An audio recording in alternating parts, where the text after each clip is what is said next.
कप्पू, हे कप्पू, क्या है? वो किशन जी आने वाले थे, आए क्या?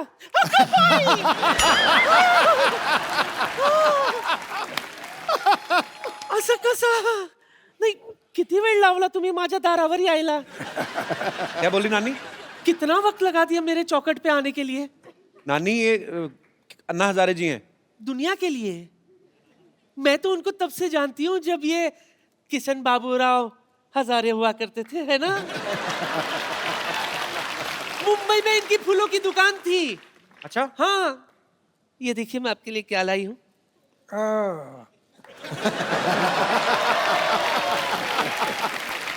आपको याद है मैं रोज आपकी दुकान से एक फूल खरीदा करती थी? अभी तो 60 साल बीत गए, अभी कहाँ याद करोगे। रोज इनके दुकान से एक एक फूल इकट्ठा किया करती थी मैं, फिर उसका वरमाला बनाती थी। फिर एक दिन गाय आकर पूरा पूरा वरमाला खा गई। मेरा सपना धरा का धरा रह गया। लेकिन सच कहूं, मुझे उस बात का बिल्कुल भी अफसोस नहीं है। मुझे तो इस बात की खुशी है कि अगर आपकी शादी होती ना, वो लड़की बहुत खुशनसीब होती, क्योंकि उसको खाना कम बनाना पड़ता था ना, क्योंकि हर वक्त आप तो अनशन पे बैठे रहते है ना? नानी इनको घर नहीं बसाना था ना, इनको देश बसाना था, इसलिए उन्होंने शादी नहीं की। लेकिन मेरे अरमान तो अधूरे रह गए ना। हाँ? Anyway, मुझे इस बात का बहुत अफसोस है कि मैं आपकी नहीं हो सकी, लेकिन इस बात की खुशी है कि आप देश के हो गए।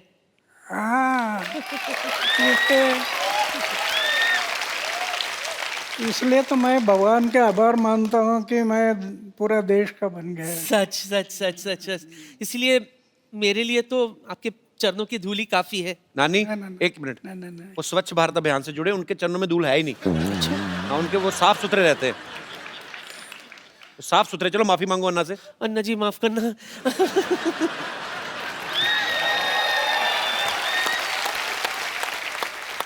अच्छा अन्ना, हमने सुना है कहीं पे आपके बारे में पढ़ रहे थे, तो ऐसे सुना था कि फौज में जब आप भर्ती होने गए तो जो मापदंड होते हैं प्रॉपर की, हाँ, फिजिकल फिटनेस और ये सब चीजें, तो एक दो चीजों में शायद आप पास नहीं हुए थे, तो उसके बावजूद भी उन्होंने आपको फौज में भर्ती किया, तो उसके पीछे क्या कारण था अन्ना? 1962 में चाइना ने हमारे ऊपर हमला किया जी। हमारे बहुत जवान मारे गए अच्छा। और फिर देश को लगा कि जवानों की जरूरत है। मेरी ऊंचाई नहीं थी, अच्छा। छाती चौड़ी नहीं थी, जी। लेकिन इमरजेंसी थी, देश को युवकों की जरूरत थी। अच्छा। इसलिए मेरा सिलेक्शन हो गया। मैं 14 लोगों का कमांडर था जाते समय। अच्छा। तो हम सब लोग 14 लोग थे। उन्होंने सोचा कि जब तक शरीर में प्राण है तब तक देश की सेवा, समाज की सेवा करनी, ये तय किया। और मेरी छाती चौड़ाई ये कुछ नहीं थी, फिर भी देश की सेवा करते रहे। और 15 साल के बाद मैं पेंशन पर आ गया है। वाह। और ये सच्ची बात है, ये हमारे जवान जो हैं, जब आप फौज में भर्ती होते हैं, उनकी ट्रेनिंग बहुत मुश्किल होती है, और ट्रेनिंग के बाद जब उनको अपॉइंट किया जाता है, जब उनकी पोस्टिंग होती है, और मेरा सैल्यूट करने को दिल करता है हमारे जवानों को। और हमारी पूरी टीम की तरफ से हमारी कभी कोशिश रहेगी कि हम अपने देश के जवानों के लिए ज़रूर एक अच्छा सा शो ऑर्गेनाइज करें। और बहुत दुख होता है जब हमें कभी ऐसी न्यूज़ सुनने को मिलती है कि सरहद पे या कहीं पे भी हमारे देश के जो जवान हैं, उन्होंने देश के लिए अपनी शहादत दी। हम उनके परिवारों के साथ हैं, हमारी शुभकामनाएं उनके साथ हैं। बहुत बहुत शुक्रिया। अच्छा ना, ऐसे ही मन में सवाल आया, जैसे मेरे 3 मामा हैं, तीनों ही आर्मी में थे, तो वो कहते थे कभी कभी हमें ना बर्फ में पीनी पड़ जाती है, मतलब ऐसे ही। अन्ना, आपने कभी नहीं ट्राई की? मैं शुरू में जब बर्फ में मैं गया जी, तो 2 पैक रम मैं पीता था शुरू में। लेकिन जब स्वामी विवेकानंद की किताब पढ़ी जी, जीवन समझ में आ गया कि सिर्फ खाना पीना और मरना इसके लिए जीवन नहीं। फ्री रम मिलती थी, फ्री जी, लेकिन कभी मैं हाथ नहीं लगाया उसको। वाह। 1975 में पेंशन आ गया, अभी 38 साल बीत गए, हमें 2 बोतल रम मिलती हर जवानों के लिए, अच्छा। लेकिन मैं कभी रम लेने के लिए गया नहीं। आज मुझे दुख होता है, ये दोनों देशों को अभी फिर से लड़ाई करना ठीक नहीं है।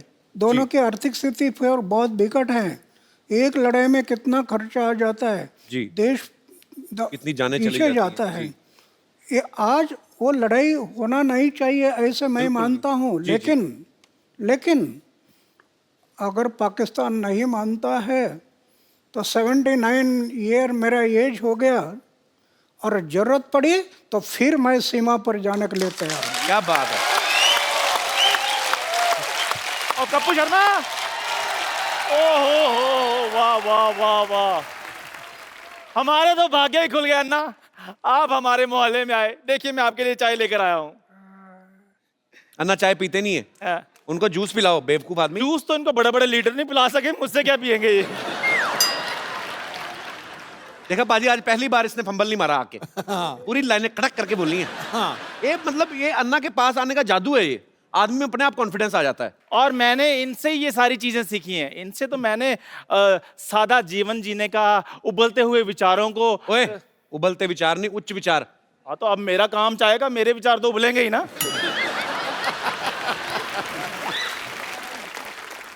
अन्ना, वैसे मैं भी बड़ा सिंपल सा हूँ, लेकिन आपको जब देखता हूँ ना तो मेरे में अंदर एक अजीब किस्म का कॉन्फिडेंस आ जाता है। लेकिन जब मैं बड़ी बड़ी जगह पे जाता हूँ मेरा कॉन्फिडेंस थोड़ा लूज हो जाता है। तो कभी आपके साथ भी ऐसा हुआ है कि आप 5 स्टार होटल में गए हो और छुरी और कांटा पकड़ते पकड़ते आपको भी कुछ थोड़ा कॉन्फिडेंस ऐसे हो गया हो? मैं इतना टूर करता हूँ जी। लेकिन होटल में कभी जाता नहीं। वाह वाह। एक बात है, जी। गया तो उसको याद नहीं रखता, भूल जाता हूँ।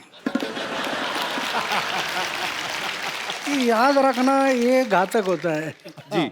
जी। इसलिए मैं याद नहीं रखता। इसको भी अन्ना, इसके माता पिता ने याद नहीं रखा, भूल गए वो। अच्छा अन्ना, मुझे एक बात प्लीज बता दीजिए कि मैं एक आम आदमी चाय बेचने वाला हूँ, मैं कहाँ तक पहुँच सकता हूँ अपनी लाइफ में? अरे हमारे देश का उदाहरण है ना, जी। चाय बेचने वाला आदमी भी पंतप्रधान बन सकता है ना। क्या बात है। अन्ना, आशीर्वाद दे दीजिए ताकि मैं अपनी लाइफ में बहुत ज़्यादा आगे बढ़ूं। Thank you very much, thank you very much.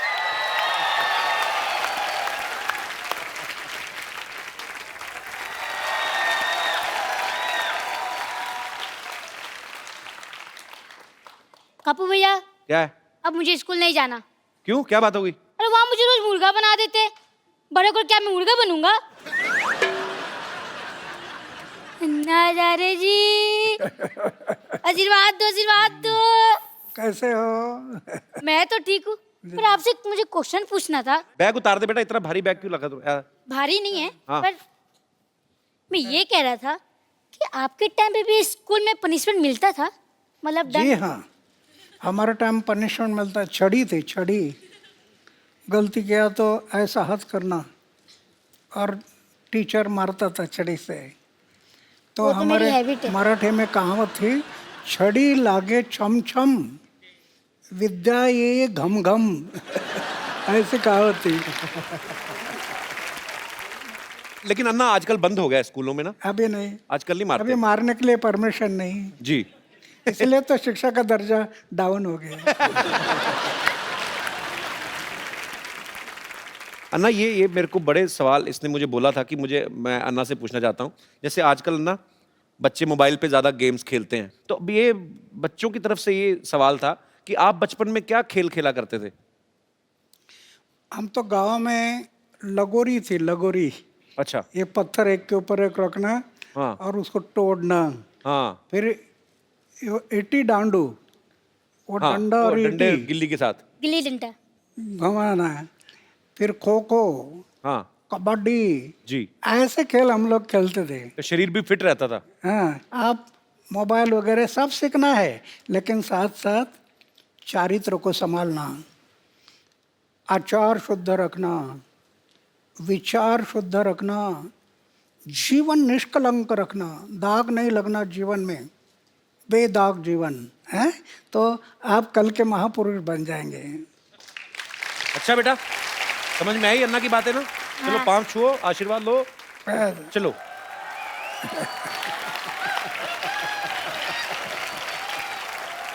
अन्ना, यहाँ पे ना आपके चाहने वाले हैं, सब आपसे प्रेम करते हैं। यहाँ पे क्या पूरे देश में, पूरी दुनिया में है, लेकिन आपसे ये बातें करना चाहते हैं। तो जो भी अन्ना जी से बात करना चाहते हैं वो अपना हाथ खड़ा कर सकते हैं जी।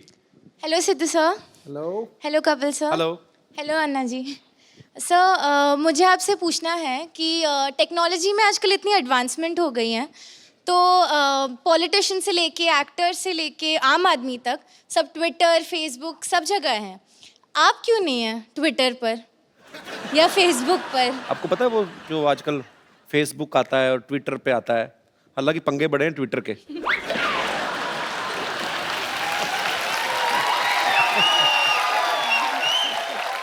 नहीं, मेरा ये दुर्भाग्य है कि मैं ज़्यादा पढ़ाई नहीं कर सका, लेकिन विज्ञान ये बढ़ते जा रहा है। दुनिया में आश्चर्यजनक प्रगति हुई है, टेक्नोलॉजी में बहुत डेवलप हो गया है। एक तरफ विज्ञान ने अंतरिक्ष में प्रवेश किया, लेकिन दूसरी तरफ अध्यात्म ने अंतरिक्ष अपने अंदर भी प्रवेश करना जरूरी है। अध्यात्म ने हर एक इंसान के भीतर प्रवेश करना, अगर वो प्रवेश नहीं किया तो विज्ञान इंसान को विकास की भूलताप देकर विनाश के तरफ लेकर जाएगा। तो कहने का तात्पर्य ये है कि हर बात ट्विटर पे करना जरूरी नहीं है।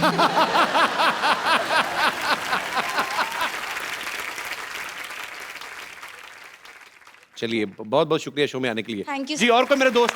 जी भाई साहब। कपिल जी नमस्कार। नमस्कार आपको सर, कैसे हैं आप? बिल्कुल बढ़िया। मैं बोकारो झारखंड से आया हूँ। क्या करते हैं आप? मैं विधायक हूँ बोकारो में, एमएलए हूँ मैं। अच्छा, एमएलए हैं। बहुत बहुत स्वागत है आपका। Thank you. अन्ना को मेरा प्रणाम है। और अभी आपने कहा अन्ना कि राजनीति से मैं दूर रहना चाहता हूँ, अगर मैं चुनाव लड़ूंगा तो मेरे जमानत जब्त हो जाएंगे। आपको या आपके जैसे विचार के लोगों को, अच्छे लोगों को राजनीति में आनी चाहिए। क्या यह समय की मांग नहीं है कि नौजवानों का आप आह्वान करें कि देश हित में भ्रष्टाचार रोकने के लिए, देश की एकता और अखंडता को मजबूत करने के लिए अच्छे नौजवान, राष्ट्रहित का सोच रखने वाले नौजवान आगे आए भारत माता की सेवा करने के लिए? नहीं, ये जरूरी है। मेरी ऐसी धारणा है, नवयुवकों ने राजनीति में जाना जरूरी है, ऐसे मुझे लगता है। क्या होता है, राजनीति में कई लोग जाते हैं सत्ता से पैसा, पैसा से सत्ता, सत्ता से पैसा, पैसा से सत्ता, इसके पीछे घूम रहे हैं। इससे देश के लिए उज्जवल भविष्य नहीं है। अभी तो हम देख रहे हैं, जिसकी उम्र 70 साल 80 साल हो गई वो भी इलेक्शन से रुकता नहीं। जी। इंसान जब मर जाता है तो 4 लोग कंधे पर ले जाते हैं। आज राजनीति में बहुत लोगों को ऐसे लगता है कि स्मशान में जाते समय भी चेयर में बैठकर ही जाना चाहिए, इतने चेयर से चिपक गए।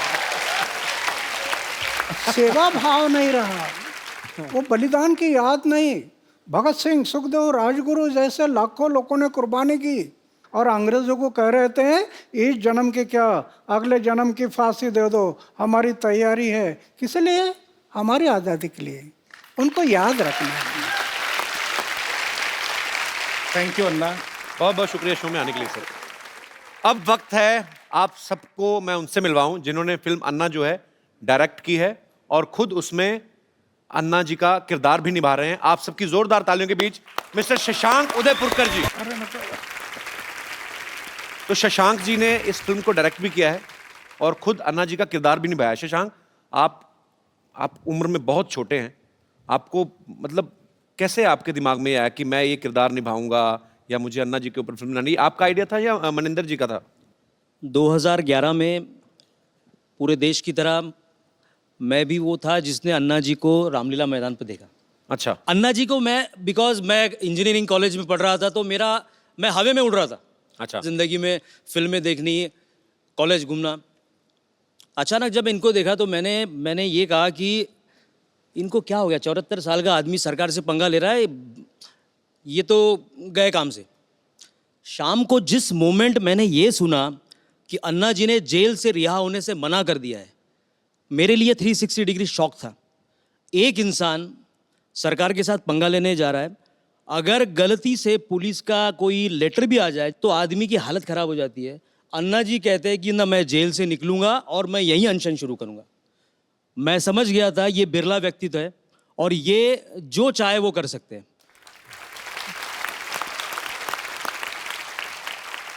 उस दिन से 13 दिन मैंने खाना पीना सब टीवी के सामने कर रहा था मैं, और उसी वक्त सोच लिया अगर जीवन में अब अगली फिल्म में अगर करूँगा तो मैं अन्ना जी पे करूँगा। सो सारा रेकी करने के बाद बड़ी हिम्मत से मैं रालेगन गया। अच्छा।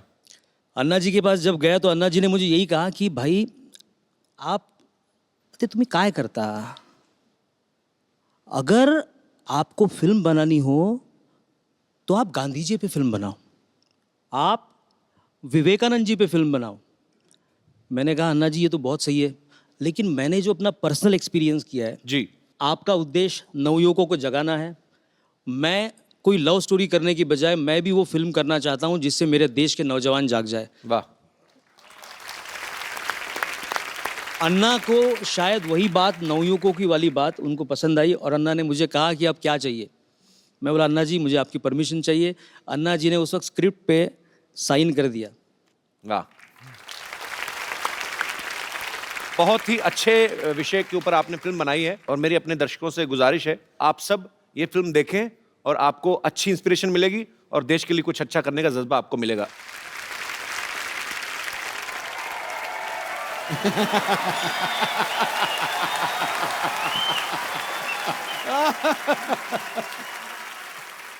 हमारा मांगे पूरी करो, हमारे मांगे पूरी भरो। अरे क्या मांग है? यहाँ करो चल रहा है, भरो नहीं चल रहा है, मुद्दा कुछ और है, समझी? अरे तो हमारा मुद्दा अलग है, वो आपका मुद्दा है, और वैसे भी आपका मुद्दा बहुत ही गंदा है, इस पे थोड़ा मेकअप लगा के ठीक करो अपने मुद्दे को। फालतू बात नहीं करो, मुद्दा वही रहेगा मांग पूरी करने का। तुम्हारा भैया हमारा मांग पूरी नहीं करता है। अरे तो कैसे करेंगे? इनके मांग पूरी करते करते हमारे भैया खुद मांगने पे आ गए हैं। परसों के दिन पे लिपस्टिक खरीदने के लिए इनके लिए लिपस्टिक खरीदे, अपना बनियान बेचना पड़ा उन्हें। झूठ बोल रही है, तुम्हारे भैया तो बनियान पहनते ही नहीं है। अरे तो बेच दिए हैं तो कहाँ से पहनेंगे? चल अभी बनियान छोड़, अन्ना जी बैठे हैं वहाँ, उनका आशीर्वाद ले ले। चल आजा। अन्ना जी नमस्ते। रिंकू देवी, हमें संतोष ननद हमारी। चल अभी अनशन पे बैठते हैं। चलिए अभी बैठ। तुम लोग अनशन कर क्यों रहे हो? क्या चाहिए तुम लोगों को? हमको सलमान खान चाहिए, दिला दो। क्या बात कर रहा है? ये तो हो गई इस साल की सबसे फालतू बकवास। हाँ। आगे बताओ। तो अन्ना जी बहुत परेशान हैं, जो हमारे मर्द हैं, इनके जो भैया हैं, हमको बिल्कुल प्यार नहीं करते। ऐसा क्या हम में कमी है जो हमको प्यार नहीं करते? अन्ना जी इसके मुंह में करप्शन है। अब ध्यान से देखिए, है किसी और का, लगता किसी और का है। भगवान ने तुम्हारा खराब करके भेजा काम, तो क्या करे? नहीं यकीन सिद्धू भाई से पूछ लो। नहीं ना, उनसे पूछने का जरूरत नहीं है, वो तो कोहली का बैटिंग में भी कमी निकाल देते हैं। हमारे मर्द हमको बिल्कुल प्यार नहीं करते, ना तो हमारी तरफ देखते हैं, ना हमारी बात सुनते हैं। ना उसका एक रीजन है, भैया का कहना है कि वो ना बुरा देखेंगे, ना बुरा सुनेंगे और ना बुरा बोलेंगे, लेकिन ये है कुछ ना कुछ इधर उधर से मैनेज करके बुरा बुरा उन्हें सुनाती रहती हैं। हाँ। हम क्यों ना बुरा सुनाए, आप खुद बताइए। हमको कहते हैं कि घूंघट ओढ़े बिना घर के बाहर नहीं जाना। तो वो तो समाज के भले के लिए कहते हैं ना। आपकी शक्ल देख के स्कूल के बच्चे भी तो डर जाते हैं।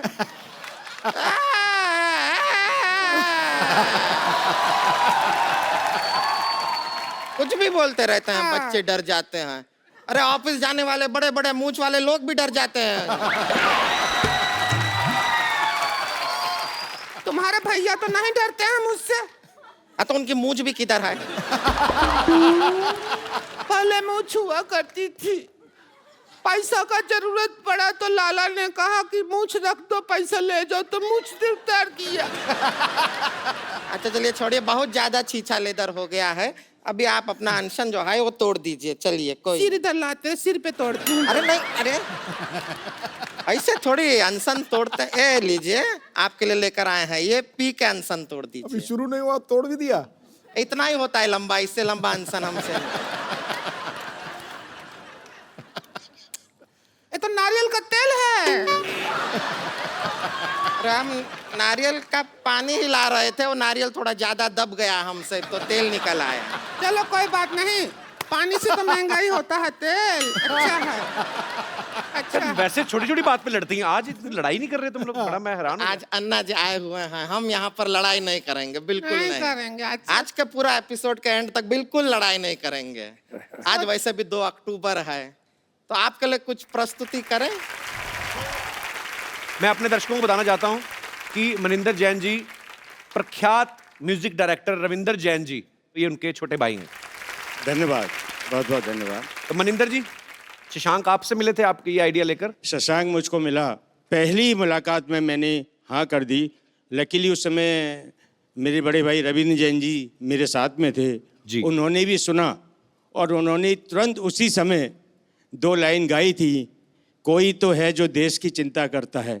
उसी समय उन्होंने बोला था और मुझसे कहा था कि जाओ तुम इस फिल्म को जरूर बनाओ। वो मेरी इसकी शुरुआत थी। इस फिल्म में अन्ना जी जब 9 साल के थे तब इनकी माँ ने सिखाया, संस्कार दिए। इसके बाद मिलिट्री में रहे। तो ये जो एक 9 साल के बच्चे से लेकर के 79 ईयर्स तक का जो सफ़र है वो हमने किस तरह से दिखाया है, अगर आप इसको देखेंगे तो आप ताज्जुब कर जाएंगे। मेरा मन है कि इस फिल्म को देख करके अगर हमारे देश में कुछ और अन्ना, कुछ और गांधी जी पैदा हो जाएं तो मेरा बनाना सफल हो जाएगा। कपिल जी, जी सर, बहुत बड़ी कॉज में आप हमारे सहभागी बने हैं सर। इसी के लिए मेरा मन है कि मैं आपको कुछ भेंट करूं। जी प्लीज। अगर आप कहें तो मैं ऊपर आऊं। जी जी please. Thank you.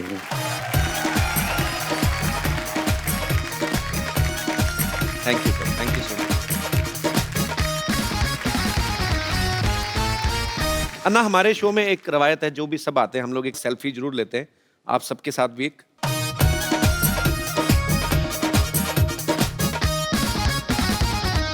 Thank you.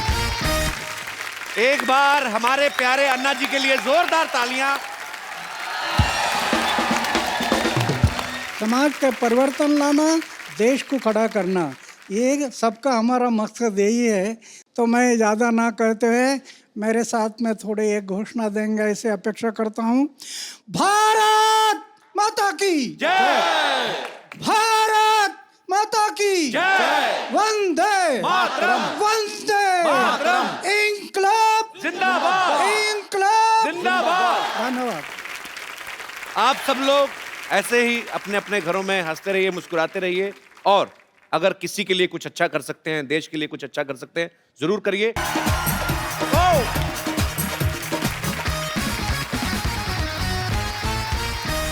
Good evening and welcome to the Kapil Sharma show. पाजी, आज महात्मा गांधी जी का जन्म दिवस, आज के दिन नेशनल हॉलिडे होता है, हर इंसान को छुट्टी मिलती है, लेकिन सही मायनों में देश को छुट्टी मिलनी चाहिए आतंक से, क्राइम से, बेरोजगारी से, और तभी ये सही मायनों में एक सच्ची श्रद्धांजलि होगी बापू गांधी को। पहले हम अज्ञानता के गुलाम हुआ करते थे, आजकल टेक्नोलॉजी के होंगे बाजी। आप देख लो, पहले जो आदमी पढ़ा लिखा नहीं होता था, हर जगह अंगूठा चलाता था। हाँ। अब टेक्नोलॉजी इतनी बढ़ गई है कि अंगूठा दोबारा वापस आ गया है। आप किसी ऑफिस जाओ, कॉर्पोरेट ऑफिस में जाओ, आप अंगूठा दिखा के एंट्री होती है। हाँ। वीजा लगवाने जाओ, अंगूठा लेते हैं। हाँ। हर जगह अंगूठा चलता है। पहले आप देख लो, अंगूठा किसी को दिखाते थे तो लगता था ठेंगा दिखा रहा है। आजकल लाइक का सिंबल हो गया ये कि आई लाइक इट। देख लो, आप खुद देख लो। एक जमाने में पाजी एक गुरु ने अपने शिष्य से अंगूठा मांग लिया था, उसने दे भी दिया था। आज कोई गुरु मांग के देख ले, शिष्य कहेगा भाई 4 वाली चाहिए, 4 उंगलियां ले लो, अंगूठा नहीं मेरे को देना, क्योंकि अंगूठे के बिना काम ही रुक जाएगा पाजी। सारा व्हाट्सएप और आजकल की दुनिया में टेक्नोलॉजी जो है इतनी हावी हो गई है, मोबाइल फोन्स, आदमी का मुंह सर ऐसे झुका रहता है बाजी। लोगों को लगता है कि बेचारा संस्कारी है।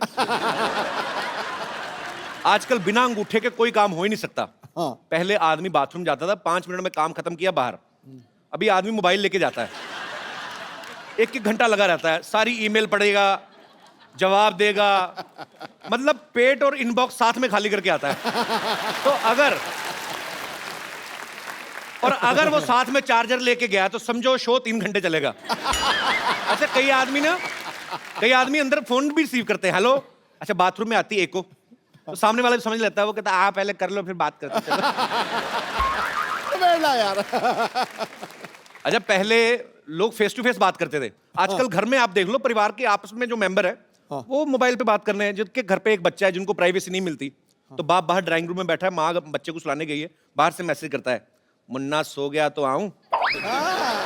अंदर से रिप्लाई आता है, आ जाओ, मम्मी सो गई है, मैं मोबाइल पे खेल रहा हूं। रंग में भंग। आजकल देख लो, जो काम करने जो भाइयां आती हैं वो भी बड़ा मोबाइल फ्रेंडली हो गई हैं। एक किसी मेम साहब ने पूछा, तो कल काम पे क्यों नहीं आई? ये साहब, मैंने ना कल साहब का स्टेटस पढ़ा था फेसबुक पे, लिखा था इट्स रेनिंग फीलिंग रोमांटिक, तो मैंने सोचा काहे को डिस्टर्ब करने का। मतलब कुछ भी हो रहा है। आजकल तो लोग मोबाइल से पैसे भी ट्रांसफर कर देते भाजी। पहले के जमाने में अगर कहीं किसी को पैसे लेके जाना होता था, आदमी की जान सुखी होती थी। और अगर एक शहर से दूसरे शहर जाना है तो मरा होता था अंदर से वो, कि यार कैसे लेके जाऊंगा। तो मैं देखता पुराने बुजुर्ग अपनी बनियान के अंदर भी जेब रखते थे, कुछ पैंट के अंदर चोर जेब, कई तो लंगोट में छुपा के लेके जाते थे। लोग बोलते ना पैसा किसको चुपता है, उसको चुपता था जो लंगोट में लेके जाता था। और चलता भी ऐसे था। अगर कोई पूछता था क्यों भाई, दाद है? नहीं, दाद नहीं, जायदाद है। अच्छा पाजी, पहले के जमाने में लोग पत्ते भी पहनते थे। अच्छा, वो लोग शेर सामने आ जाए नहीं डरते थे, उनको डर लगता था बकरी से, कि अगर ये आके हमारा टक्सीडो खा गई तो जिंदा रहने का कोई फायदा नहीं है। भाई आपको तो ये पता ही होगा कि पहले कागज पे लिखने से पहले पत्तों पे लिखते थे। मैं सोचता हूँ आज के जमाने में भी अगर ऐसा होता और आपका कोई शेर पत्ते पे लिखा होता और बकरी जाती खा, तो बकरी फिर सुबह शेर का काफिया अलग निकलता, मिसरा अलग निकलता। बकरी फिर मैं करती नहीं, बकरी कहती टोको।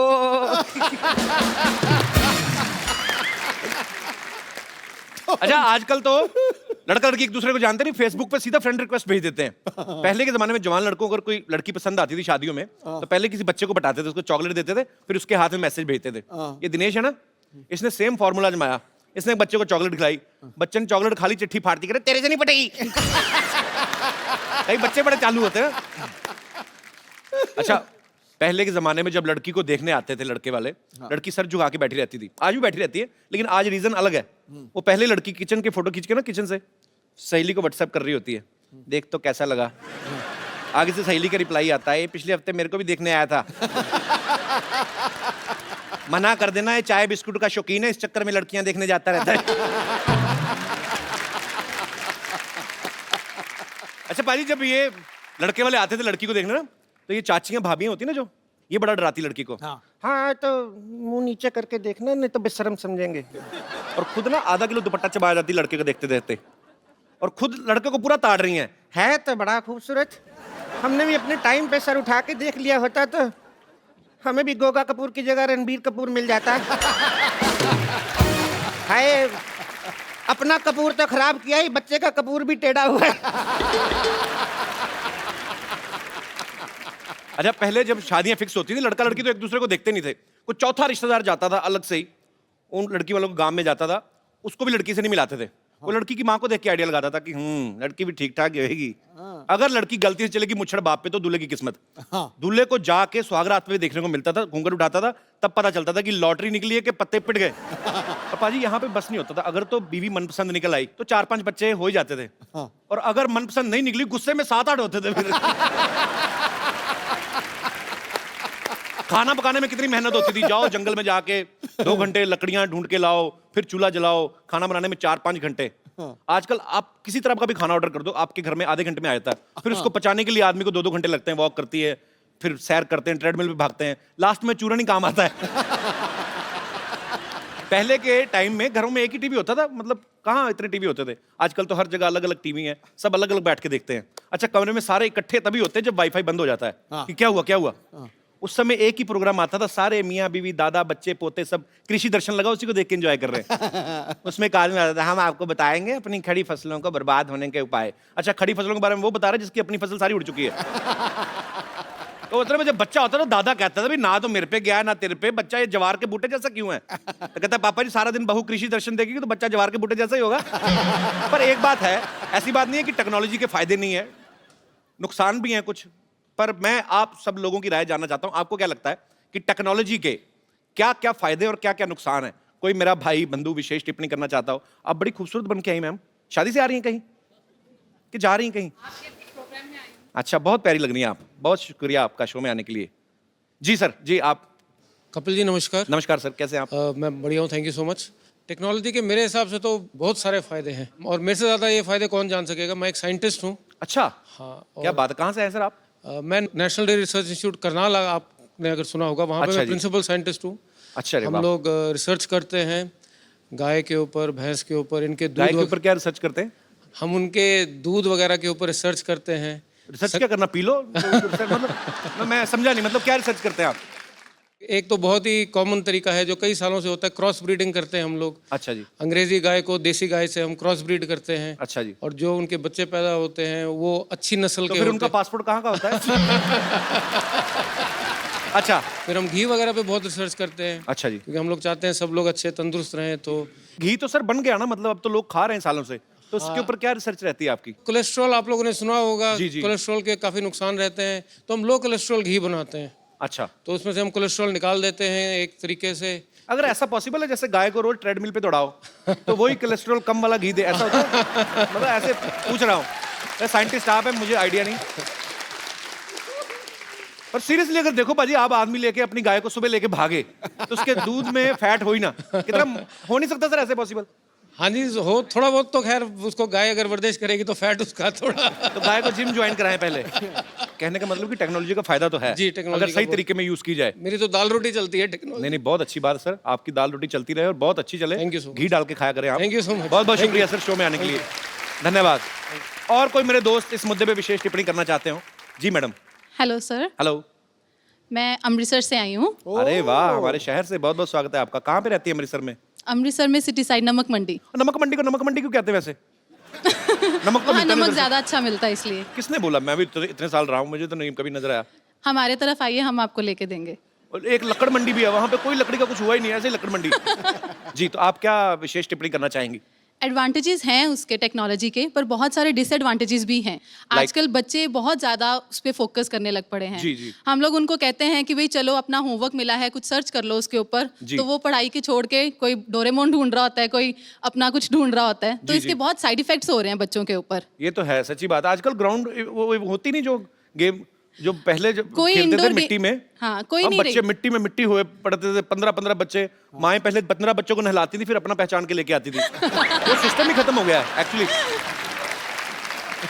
मेरा 1.5 साल का बेटा है, वो हर टाइम मोबाइल पे स्टिक रहता है। 1.5 साल का? हाँ। पर चलो, बच्चा मोबाइल पे बिजी रहेगा तभी तो उसका भाई बहन कोई आएगा। और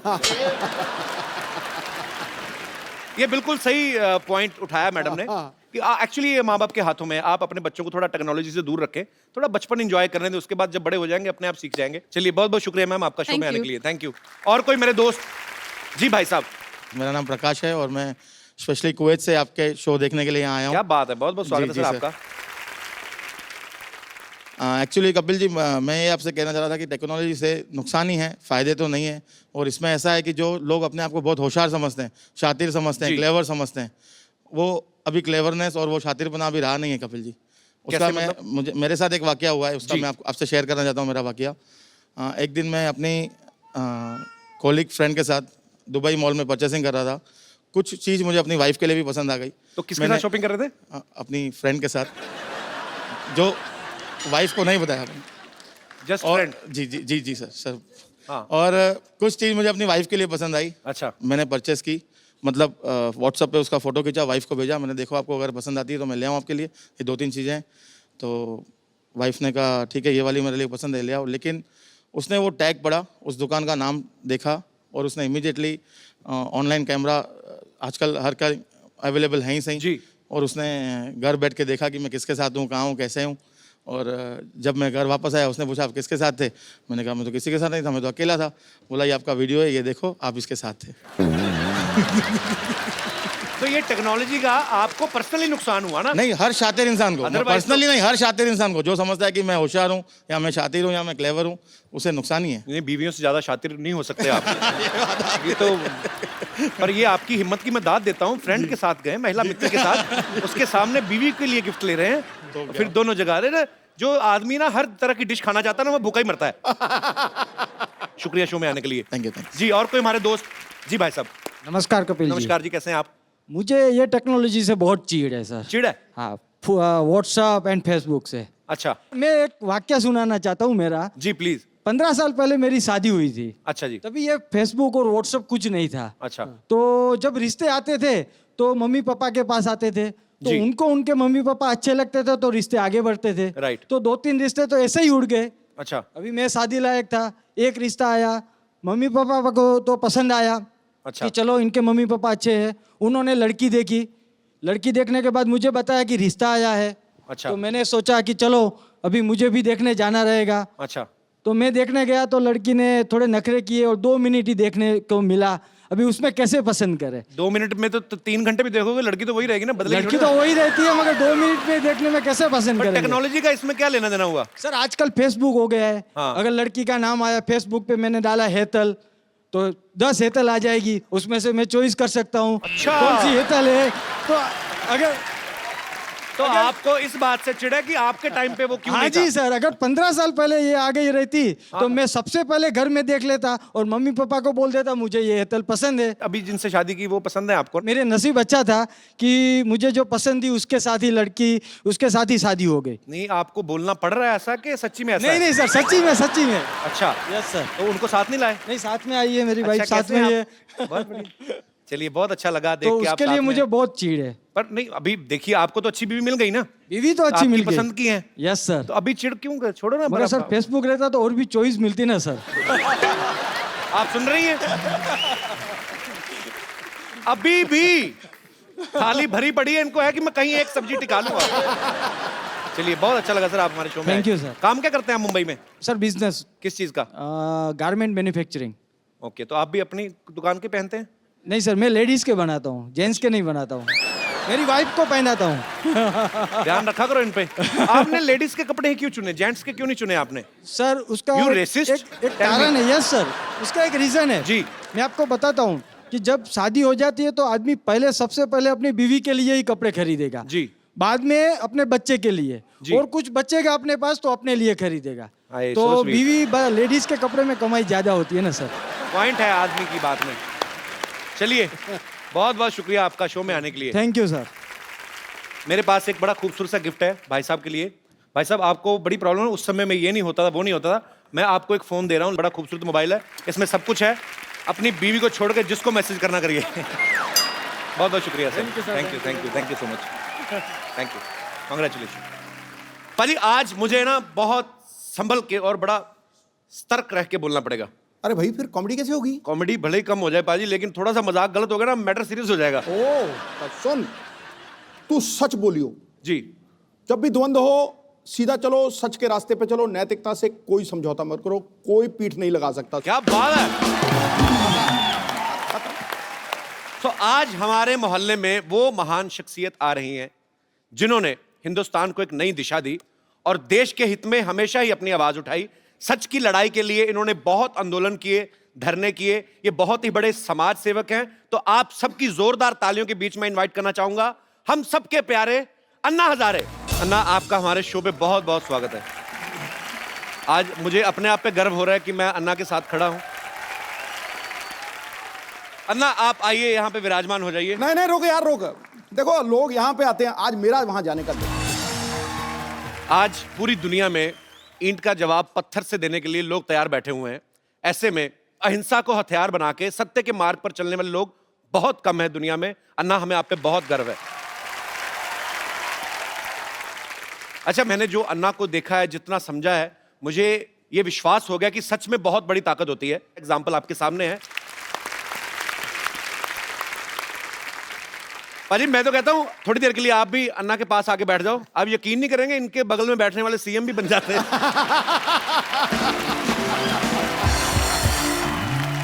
मेरा दिल कर रहा है कि मैं थोड़ी देर बैठा रहूं, चुपचाप अन्ना को देखता रहूं। आपने इतने शो किए हैं, जी। इतने एक्टर्स, इतने बड़े बड़े लोग, जी क्या आपको कभी लगा था कि एक मंदिर में रहने वाला फकीर आदमी उसके साथ भी आप शो करेंगे? मैंने अन्ना, बहुत बहुत धन्यवाद आपका, आप आए। अन्ना एक बात बताइए, आपको करोड़ों लोग फॉलो करते हैं, आप खुद क्यों नहीं पॉलिटिक्स में आते? मैं अगर पॉलिटिक्स में गया जी और इलेक्शन के लिए खड़ा हो गया जी तो मेरा डिपॉजिट भी जब्त हो जाएगा। क्यों? जी हमारे देश का वोटर जागरूक नहीं है। जी वो 500 रुपए के नोट देखने से भी भूल जाता है। क्या बात है। गुंडा है, भ्रष्ट है, व्यभिचारी है, 500 रुपए के नोट दिखाई दिया उसको वोट दे देता है। जी इसलिए जागरूक मतदार ये लोकशाही का आधार है। जो मतदार अगर देश का जागरूक हो गया तो ये देश आगे बढ़ने में समय नहीं लगेगा। अरे वाह यार वाह। बाजी, मैं बहुत प्यार करता हूं अन्ना से और मेरे दिल में बहुत सम्मान है इनके लिए। हमारे देश में इतने बड़े बड़े आंदोलन हुए हैं जो अन्ना की वजह से हुए हैं। अन्ना के साथ करोड़ों लोगों का हमेशा साथ रहता है। मुझे आज सच में यकीन नहीं हो रहा कि अन्ना हमारे शो पे आए हैं। एक्चुअली अन्ना का पूरा नाम जो है वो किशन बाबूराव हजारे है। तो अन्ना नाम आपको किसने दिया? परिवार में सबसे बड़ा भाई है, उसको बोलते हैं अन्ना। ओके तो हम 4 भाई, उसमें सबसे बड़ा मैं था। ओके तो घर के लोग कहने लगे अन्ना, ओके फिर पड़ोस के लोग कहने लगे अन्ना, अच्छा फिर गांव कहने लगा अन्ना, और अभी देश कह रहा अन्ना।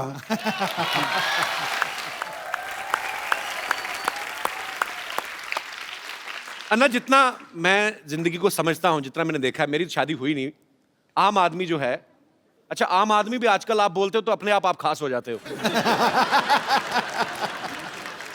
आम आदमी को बीवी की सेवा से फुर्सत नहीं मिलती अन्ना, फिर आप देश सेवा, मानव सेवा, आपको ये प्रेरणा कहां से मिलती है अन्ना?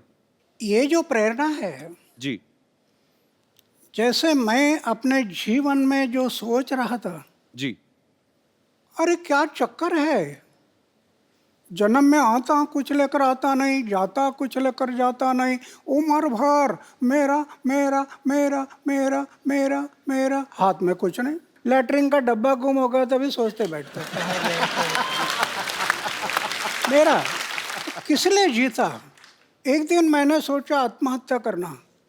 एक स्वामी विवेकानंद की किताब हाथ में आई, जी पढ़ना शुरू कर दिया और एक ही बात समझ में आ गई, हर इंसान के लिए मनुष्य जीवन मिला सेवा करने के लिए मिला।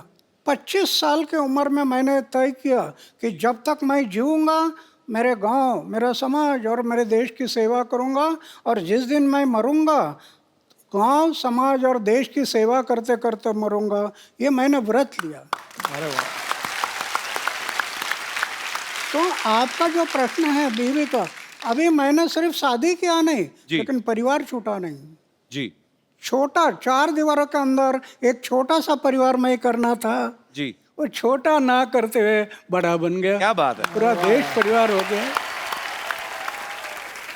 अच्छा अन्ना, आपको याद है आपने आज तक कितने आंदोलन अनशन किए होंगे आज तक पूरी जिंदगी में? जब मैंने तय किया कि जब तक जीऊंगा समाज और देश के भलाई के लिए जीऊंगा, जी, तो समाज के भलाई के लिए, देश के भलाई के लिए 16 बार मैंने अनशन किया। वाह।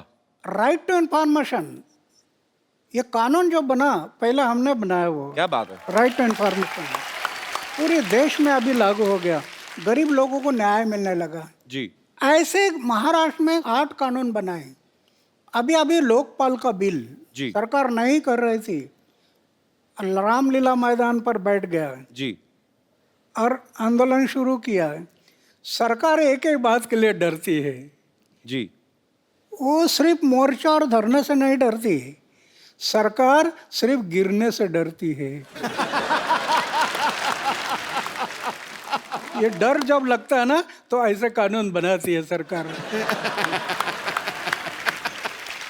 अन्ना, जब मैं बचपन में मेरी माँ से मेरा झगड़ा हो जाता था, मतलब कभी कभी होता है कि आपकी माँ से नाराजगी हो गई तो यहाँ कोई भी बात मनवाने के लिए तो मैं खाना नहीं खाता था। पता है वो होता ना बच्चे को भी, बच्चे बड़े चालू होते ना, बच्चों को पता माँ देख नहीं सकती कि मेरे बेटे ने खाना नहीं खाया, तो मैं खाना पीना छोड़ देता था ना, तो अपनी बात मनवाने के लिए। तो ये आपका भी बचपन में कुछ ऐसा ही स्टाइल था? मतलब मैं ऐसे ही पूछ रहा हूँ। ऐसे मेरे बारे में हुआ था। अच्छा। हमारे घर के अमीरी नहीं थी, जी। गरीबी थी। एक त्योहार आ था और मैं माँ को बोला एक अन्ना दे दो, एक अन्ना। अच्छा। एक आना बोलते थे ना पहले। जी जी जी। मुझे प्रेस करना है कपड़े के। माँ बोले अरे कपड़े को प्रेस क्या करता, मन को प्रेस करना चाहिए। कपड़ा तो क्या है, ये मैला हो जाता है। मन को दाग मत लगने दे, मन को तजला रखना। तो मैं थोड़ा गुस्सा हो गया। अच्छा। तो माँ ने मुझे चाटा लगा दिया। मैं दौड़ गया घर से। तो माँ डर गई, ये कहीं कुआं वुआ में तो नहीं जाएगा। फिर खोज करना शुरू कर दी, इधर खोजो उधर खोजो उधर खोजो, नहीं मिल रहा। फिर मेरा घर था जी, उसके ऊपर एक ढाबा था। अच्छा। उसमें मैं कबूतर पालता था, कबूतर। तो पीछे के रास्ते से मैं आकर ऊपर बैठ गया और सब देख रहा था कौन कौन कैसे दौड़ रहा है, कौन सा कैसे भाग रहा है, ये माँ कैसे कर रही है, ये सब मैं देख रहा था। और फिर किसी ने मुझे देखा अच्छा। और कहा अरे अन्ना तो ऊपर है। अच्छा। फिर वो देखने के लिए आए तो मैं मिल गया। तो ऐसे बात हुआ था। मैं भी एक बार माँ के साथ, लेकिन वो माँ है। जी बिल्कुल, वो माँ है। हाँ तो फिर भगवान ही हो गया ना। तो तो मतलब खाना पीना नहीं छोड़ते थे आप बचपन में? नहीं नहीं, खाना तो नहीं। खाना तो छोड़ता था समाज के भले के लिए। जब अनशन पर बैठता था तब खाना छोड़ता था। क्या बात है। हर इंसान की अपने दिल और दिमाग के बीच लड़ाई चलती है। अन्ना के दिल और पेट के बीच लड़ाई चलती है।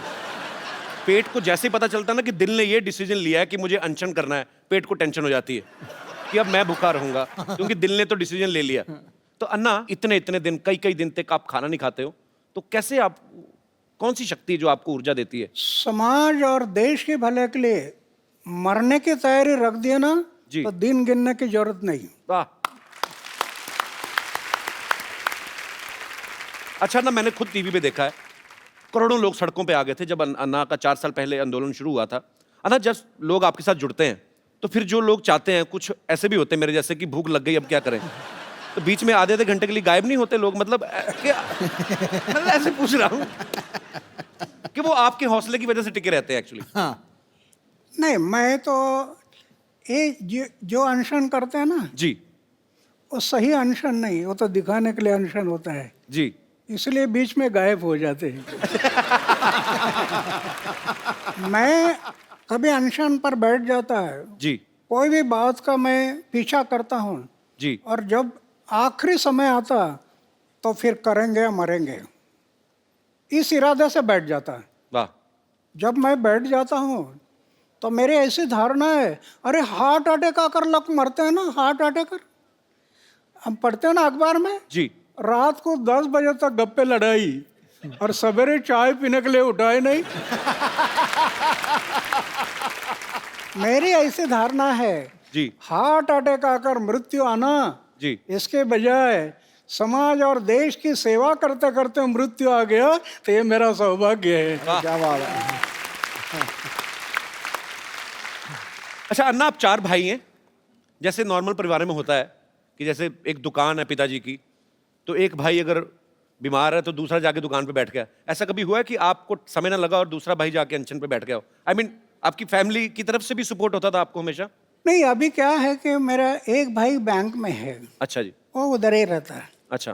दूसरा कोऑपरेटिव डिपार्टमेंट में एक है। अच्छा। वो भी उधर ही रहता है। अच्छा। और तीसरा है वो पड़ोस के गांव है, वहाँ उसका लड़का सर्विस में है, उधर रहता है। और एक भाई है वो खेती पर है गांव में। ओके।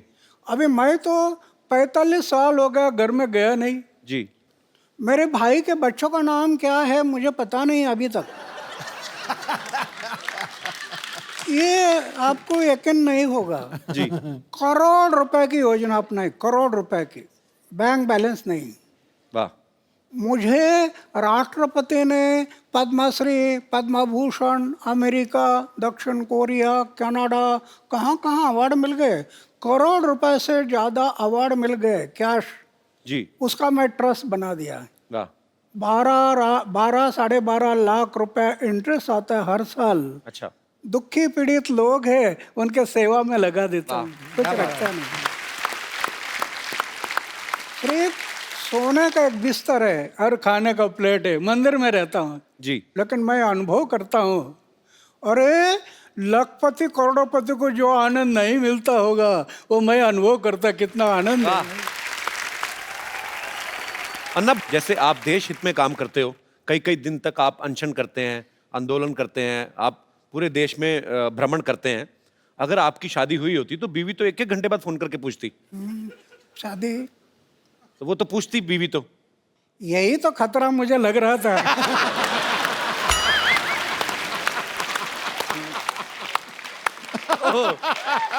और इसके कारण मैंने तय किया कि शादी नहीं करना। और दूसरी बात ये है, 79 ईयर के इस उम्र में जी बैचलर रहते हुए भी इतना भी दाग नहीं जीवन में, इतना भी। वाह, क्या बात है। ये भगवान की कृपा है। अगर दाग लग जाता मेरे जीवन में तो इन लोगों ने मुझे तोड़ मोड़ देना था। वाह, आज कुछ नहीं कर सकते, कुछ नहीं कर सकते। अन्ना, एक बात और जहन में आती है, मैं बच्चा हूं, आपने पूरी दुनिया देखी है। जैसे मैंने भी अन्ना अभी शादी नहीं की, मतलब करनी है मुझे।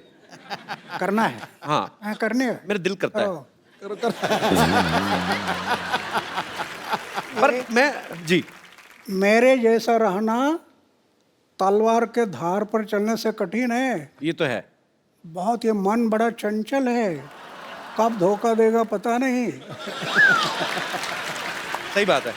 अच्छा ना, लेकिन हमारा जो समाज है, जैसे आपने निर्णय लिया कि मुझे शादी नहीं करनी है, लेकिन रिश्तेदार जो होते हैं ऊपर से ज्यादा प्रेशर करते हैं, तो आपके रिश्तेदारों से कैसे बचे फिर आप? बहुत हुआ। अच्छा। माँ एक लड़की अल्लाह कराते हैं दिखाने के लिए। अच्छा। मैं बोलता ये पसंद नहीं है। अच्छा। दूसरे आया, पसंद नहीं है। मतलब देख लेते थे आप? रिश्तेदार भी कई लड़की दिखाने के लेकर आते हैं। अच्छा। मैं बोलता पसंद नहीं है। ये लोग सब कहने लगे इसके दिमाग पर कोई असर हो गया। अच्छा। तो पागल हो गया वो। उस टाइम पर उन्होंने मुझे पागल में निकाला, ये मेरे लिए अच्छा हो गया।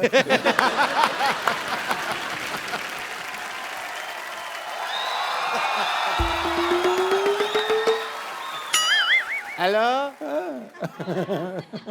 Hello, pen. अरे व्हाट ए पेट्रियोटिक डे।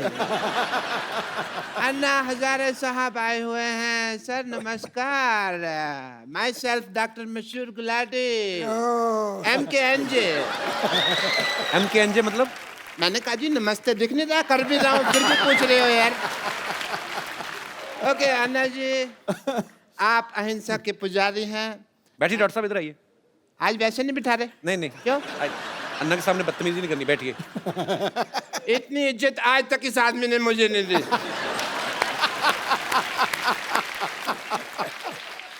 आपका रौब तो है, मानना पड़ेगा। आप अहिंसा के पुजारी हैं and I must tell you Anna sahab, मैं भी बहुत अहिंसा को मानता हूँ, पर मेरे को लोग मारते हैं, मैं उनके ऊपर हाथ नहीं उठाता। क्योंकि मेरा हाथ पहले मरोड़ देते हैं, मेरा उठता ही नहीं। एनीवे अन्ना जी, मैं आपका बहुत बड़ा फैन हूँ। मैंने आपके जैसा सच्चा ईमानदार इंसान नहीं देखा कभी जी। और मैंने आपके जैसा झूठा 420 नहीं देखा कभी। आप अन्ना के फैन कैसे हो सकते हैं? एक भी आदत है आप में अन्ना जैसी? अरे क्या बात कर रहे हो यार। और मैंने ना अन्ना की तरह समाज सेवा करने का ठान लिया है, पता है आपको। मैंने ना गरीबों में राशन बांटा, आपको पता है। और बाद में अन्ना दुकानदार ने पीटा इनको क्योंकि उसका राशन बिना पूछे बांट रहे थे ये। फिर मुझे नहीं पता था ना कि दान देने के लिए पूछने की जरूरत होती है। मैंने तो ये सुना था कि राइट हैंड से दान दो तो लेफ्ट हैंड को पता नहीं चलना चाहिए, तो मैंने ये बाएं हाथ जेब में डाल लिया। पर दुकानदार ने देख लिया, फिर दाएं बाएं दोनों से उसने मुझे पीटा। खैर छोड़ो इस बात को। आपको पता है कि एक बार मैंने 4 लोगों के साथ मिलके एक बुजुर्ग आदमी को सड़क पार कराई है। तो आप अकेले भी करा सकते थे, 4 लोगों की क्या जरूरत थी? वो मान नहीं रहा था ना सड़क पार करने को, तो जबरदस्ती की मैंने। मैंने कहा इसकी सुनेंगे तो हम तो कभी समाज सेवा कर ही नहीं पाएंगे ना। आपको इस बात के लिए मार पड़ सकती है डॉक्टर साहब। अहिंसा के पुजारी यहाँ बैठे हुए हैं और तुम हिंसा की बात कर रहे हो। अच्छा अन्ना जी, एक बात बताइए, आप अनशन पे बैठते हैं, धरने पे बैठते हैं, आपको कोई कुछ नहीं कहता, मेरे को उठा के बाहर फेंक देते हैं, ऐसा क्यों? तुमने कब दिया धरना? तो झूठ बोल रहे हो आप तो। मैंने धरना दिया ना, पब्लिक गार्डन में 200 दिन धरना दिया मैंने। अन्ना इसने पता क्या किया? ये पब्लिक गार्डन में बैठ गए, बैठे बैठे इन्होंने वहां पे जाके कमरा बना लिया एक। उसको धरना थोड़ी, उसको तो कब्जा बोलते हैं। कमरा नहीं बनाया था, 2 BHK बनाया था वहां पे। अन्ना ये आदमी बहुत झूठा है, ये नकली डॉक्टर है, इसके पास ये डिग्री भी फर्जी है। फर्जी? चुप कर रहे हो, फर्जी डिग्री कैसी है? मैंने 10,000 रुपए में खरीदी है ये डिग्री। Get out! पाजी आपको पता है,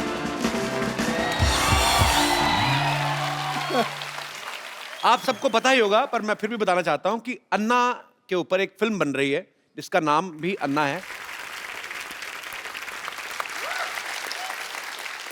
अन्ना, देश सेवा करते करते आपने तो खैर आप तो दिल से कर रहे हैं, पर आपने कभी सोचा था आपके ऊपर कभी कोई फिल्म बनाएगा कोई डायरेक्टर?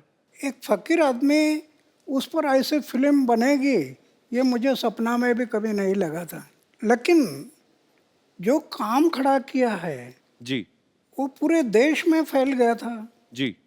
और हमारे जो रविंद्र जैन के भाई है मनेंद्र जैन जी, उनको लगा कि ये काम समाज के सामने जाना बहुत जरूरी है, बहुत जरूरी है जी। वो मुझे बताने लगे कि ऐसे ऐसे फिल्म बनानी है जी, और उसमें जो काम करने वाले लोग हैं जी, इन्होंने इतना मेहनत किया। मैं फौज में था, बर्फ में रहा, 7 साल बर्फ में रहा, जी, तो मैंने 6 डिग्री माइनस हिमालय में उधर जाकर उन्होंने शूटिंग किया। तो ऐसे कई जगह पर जो काम हुआ वो जनता देखने से उनको जरूर इसमें प्रेरणा मिलेगी, नव युवकों को प्रेरणा बिल्कुल मिलेगी। बिल्कुल। आप फिल्में वैसे देखते हैं कभी अन्ना?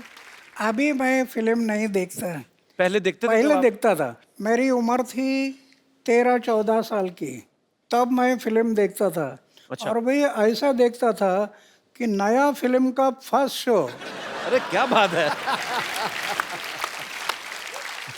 अगर फर्स्ट शो चला गया तो मुझे इंटरेस्ट नहीं आता फिर। क्या बात है, सबसे पहले देखनी है उस टाइम पर। अन्ना, मैं आपको कुछ फोटोग्राफ्स दिखाऊं, आप पहचानेंगे कौन है? ये अन्ना टीवी में, इनको पहचानते हैं आप? हाँ, दिलीप कुमार जी है। अरे क्या बात है। और दूसरी एक और दिखाइए। अन्ना, इनको पहचानते हैं आप? ये उस टाइम पर इतना नहीं थे। इनका नाम पता है आपको? हाँ, नाम तो अभी भूल गया है, लेकिन जानता हूँ। अन्ना, ये शाहरुख खान है। शाहरुख खान। शाहरुख खान है। अन्ना, इनको पहचान रहे हैं आप? वैजयंतीमाला है ये अपना, वो दिलीप कुमार और वैजयंतीमाला साथ में थे ना फिल्म में। जी जी। नया दौर में कौन थे? नया दौर। क्या बात है, नया दौर में जी। और दिखाइए। अन्ना, इनको जानते हैं आप? अन्ना, ये मुझे बहुत अच्छी लगती हैं। मतलब अच्छे तरीके में अच्छी लगती है, मतलब बहुत अच्छा काम करती हैं ये। अच्छा। अन्ना, ये दीपिका पादुकोण है। दीपिका। दीपिका हाँ। बहुत प्यारी है अन्ना। ओके। पर अन्ना, उस समय आपको कौन सी हीरोइन ज्यादा मतलब अच्छी लगती थी आपको, खूबसूरत? नहीं, उसमें क्या है, ये जैसे हीरोइन है तो मैं उनका काम पर देखता था, उनके हाव भाव, उनके एक्टिंग, वो मुझे जो पसंद आते थे। जी। देखने के लिए अच्छे लगते, ये मुझे अच्छे नहीं, उनका काम। कप्पू और कप्पू, हे कप्पू, क्या है? वो किशन जी आने वाले थे, आए क्या?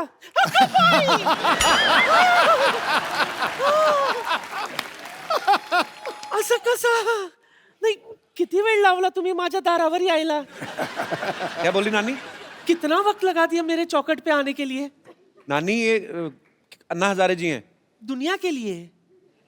मैं तो उनको तब से जानती हूँ जब ये किशन बाबूराव हजारे हुआ करते थे, है ना? मुंबई में इनकी फूलों की दुकान थी। अच्छा? हाँ, ये देखिए मैं आपके लिए क्या लाई हूँ।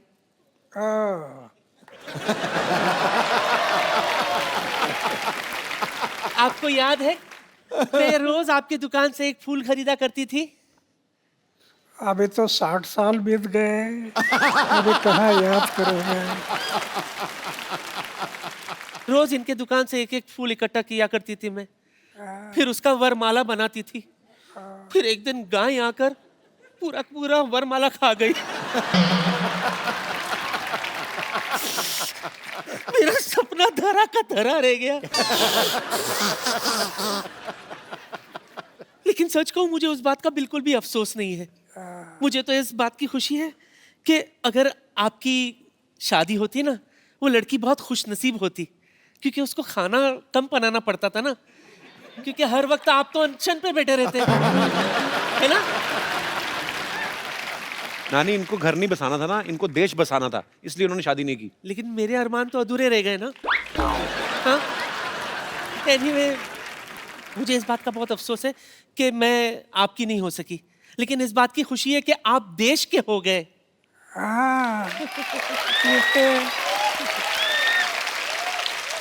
इसलिए तो मैं भगवान के आभार मानता हूँ कि मैं पूरा देश का बन गया। सच सच सच सच सच। इसलिए मेरे लिए तो आपके चरणों की धूली काफी है। नानी एक मिनट, वो स्वच्छ भारत अभियान से जुड़े, उनके चरणों में धूल है ही नहीं। हाँ, उनके वो साफ सुथरे रहते हैं, साफ सुथरे। चलो माफी मांगो अन्ना से। अन्ना जी माफ करना।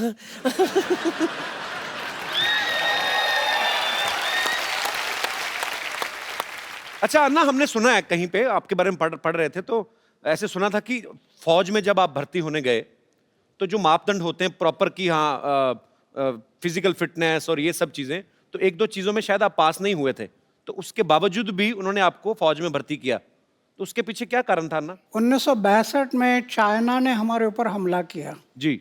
हमारे बहुत जवान मारे गए। अच्छा। और फिर देश को लगा कि जवानों की जरूरत है। मेरी ऊंचाई नहीं थी, अच्छा, छाती चौड़ी नहीं थी जी, लेकिन इमरजेंसी थी, देश को युवकों की जरूरत थी। अच्छा। इसलिए मेरा सिलेक्शन हो गया। मैं 14 लोगों का कमांडर था जाते समय। अच्छा। तो हम सब लोग 14 लोग थे।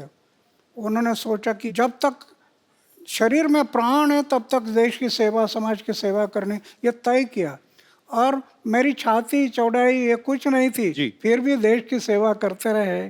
और 15 साल के बाद मैं पेंशन पर आ गया। वाह।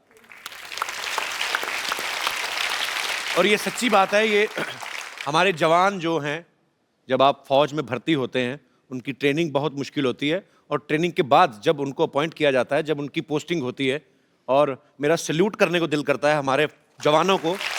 और हमारी पूरी टीम की तरफ से हमारी कभी कोशिश रहेगी कि हम अपने देश के जवानों के लिए एक ज़रूर एक अच्छा सा शो ऑर्गेनाइज करें। और बहुत दुख होता है जब हमें कभी ऐसी न्यूज़ सुनने को मिलती है कि सरहद पे या कहीं पे भी हमारे देश के जो जवान हैं, उन्होंने देश के लिए अपनी शहादत दी। हम उनके परिवारों के साथ हैं, हमारी शुभकामनाएं उनके साथ हैं। बहुत बहुत शुक्रिया। अच्छा ना, ऐसे मन में सवाल आया, जैसे मेरे 3 मामा हैं, तीनों ही आर्मी में थे, तो वो कहते थे कभी कभी हमें ना बर्फ में पीनी पड़ जाती है, मतलब ऐसे ही। अन्ना आपने कभी नहीं ट्राई की? मैं शुरू में जब बर्फ में मैं गया जी, तो 2 पैक रम मैं पीता था शुरू में। लेकिन जब स्वामी विवेकानंद की किताब पढ़ी जी, जीवन समझ में आ गया कि सिर्फ खाना पीना और मरना इसके लिए जीवन नहीं। फ्री रम मिलती थी, फ्री जी, लेकिन कभी मैं हाथ नहीं लगाया उसको। वाह। 1975 में पेंशन आ गया, अभी 38 साल बीत गए, हमें 2 बोतल रम मिलती हर जवानों के लिए। अच्छा। लेकिन मैं कभी रम लेने के लिए गया नहीं। आज मुझे दुख होता है, ये दोनों देशों को अभी फिर से लड़ाई करना ठीक नहीं है। दोनों की आर्थिक स्थिति फिर बहुत बिकट है। एक लड़ाई में कितना खर्चा आ जाता है, जी। देश कितनी जाने चली पीछे जाती जाता हैं। है। जी। ये आज वो लड़ाई होना नहीं चाहिए ऐसे मैं मानता हूँ, लेकिन अगर पाकिस्तान नहीं मानता है तो 79 ईयर मेरा एज हो गया और जरूरत पड़ी तो फिर मैं सीमा पर जाने के लिए तैयार हूँ। क्या बात है। और कप्पू शर्मा, ओ वाह वाह वाह वाह, हमारे तो भाग्य ही खुल गया अन्ना, आप हमारे मोहल्ले में आए। देखिए मैं आपके लिए चाय लेकर आया हूँ। अन्ना चाय पीते नहीं है, उनको जूस पिलाओ, बेवकूफ आदमी। जूस तो इनको बड़े बड़े लीडर नहीं पिला सके, मुझसे क्या पियेंगे ये।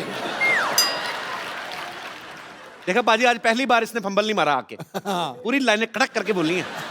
ये मतलब ये अन्ना के पास आने का जादू है। ये आदमी में अपने आप कॉन्फिडेंस आ जाता है। और मैंने इनसे ये सारी चीजें सीखी हैं। इनसे तो मैंने सादा जीवन जीने का, उबलते हुए विचारों को। ओए, उबलते विचार नहीं, उच्च विचार। हाँ तो अब मेरा काम चाहेगा, मेरे विचार तो उबलेंगे ही ना।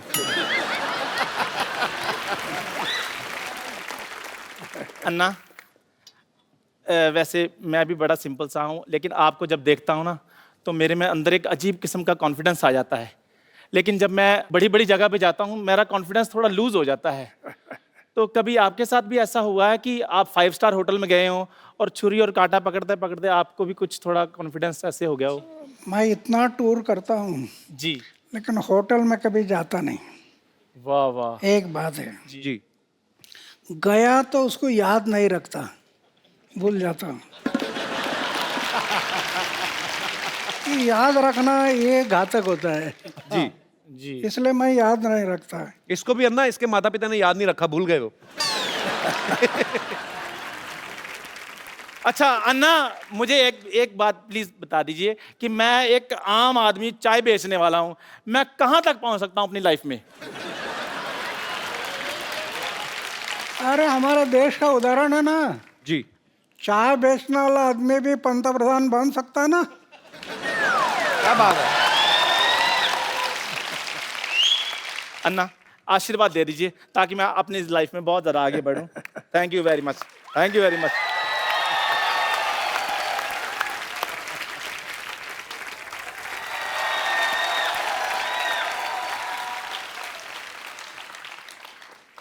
कपूर भैया, क्या है? अब मुझे स्कूल नहीं जाना।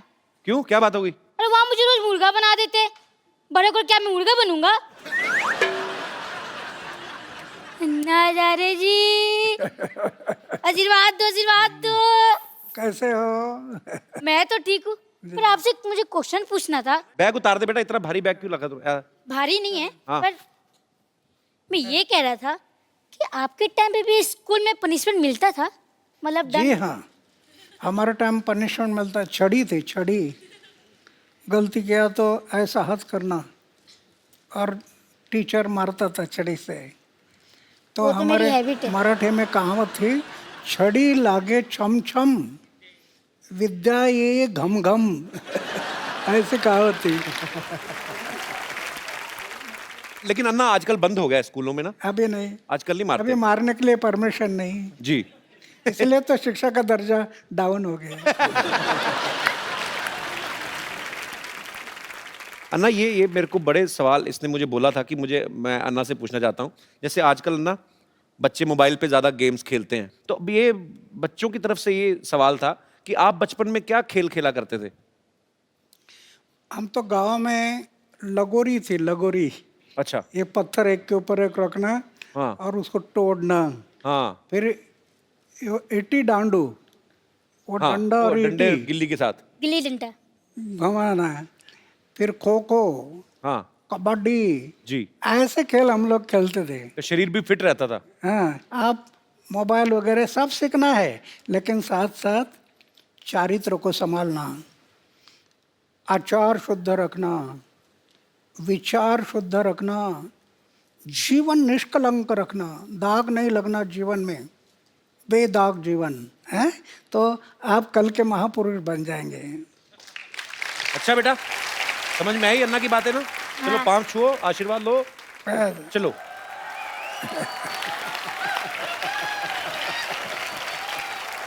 अन्ना यहाँ पे ना आपके चाहने वाले हैं, सब आपसे प्रेम करते हैं, यहाँ पे क्या पूरे देश में पूरी दुनिया में है, लेकिन आपसे ये बातें करना चाहते हैं। तो जो भी अन्ना जी से बात करना चाहते हैं वो अपना हाथ खड़ा कर सकते हैं जी।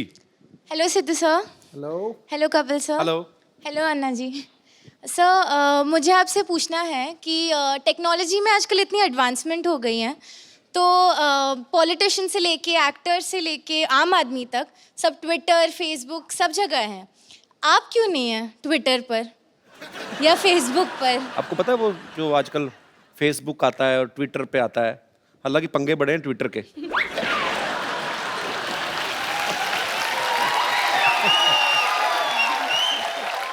नहीं, मेरा ये दुर्भाग्य है कि मैं ज़्यादा पढ़ाई नहीं कर सका, लेकिन विज्ञान ये बढ़ते जा रहा है, दुनिया में आश्चर्यजनक प्रगति हुई है, टेक्नोलॉजी में बहुत डेवलप हो गया है। एक तरफ विज्ञान ने अंतरिक्ष में प्रवेश किया, लेकिन दूसरी तरफ अध्यात्म ने अंतरिक्ष अपने अंदर भी प्रवेश करना जरूरी है। अध्यात्म ने हर एक इंसान के भीतर प्रवेश करना, अगर वो प्रवेश नहीं किया तो विज्ञान इंसान को विकास की भूलताप देकर विनाश की तरफ लेकर जाएगा। तो कहने का तात्पर्य ये है कि हर बात ट्विटर पे करना जरूरी नहीं है।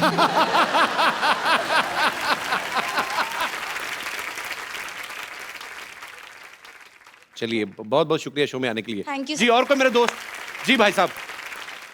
कपिल जी नमस्कार। नमस्कार आपको सर, कैसे हैं आप? बिल्कुल बढ़िया। मैं बोकारो झारखंड से आया हूँ। क्या करते हैं आप? मैं विधायक हूँ बोकारो में, एमएलए हूँ मैं। अच्छा, एमएलए हैं। बहुत बहुत स्वागत है आपका। Thank you. अन्ना को मेरा प्रणाम है।